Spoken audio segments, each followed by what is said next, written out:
Okay, we will now have a small coffee break. What we do to have now is to make our stove first. So what we need is this little thing. I still prefer D2.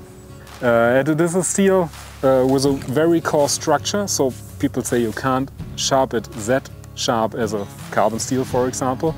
But this rather coarse edge, it keeps it very well. And so I have chosen one of my favorite, the Dvalin from Midgard knives, a strong little knife. So first of all, we have to cut the top off. Here we go. Carefully. Usually I would prefer to have gloves just for safety. Try to be very careful. Works quite nicely. Okay.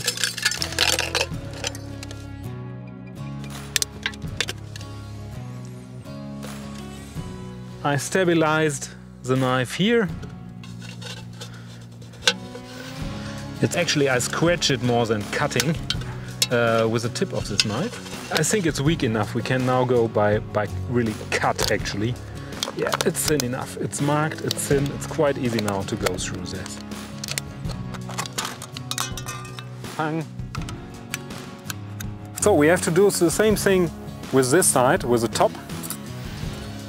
We can orientate at this line because it has to go in here. There's someone at my ear. And it feels not as a midget, but as a camera. So I try to cut it now.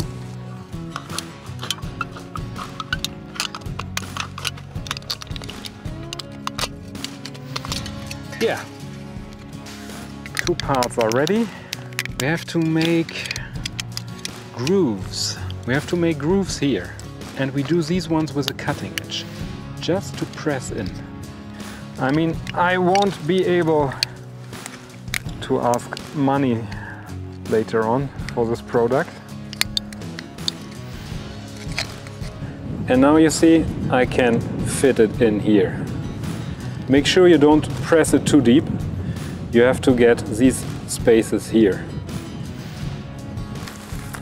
It's an alcohol burner. We enlight the alcohol in the middle of this burner. From the heat it gets gas and comes out of these spaces and makes a flame. If it's more carefully made, this thing, more precisely, you can use this stove as stand itself. But for now we use this stand here. This is working quite nicely.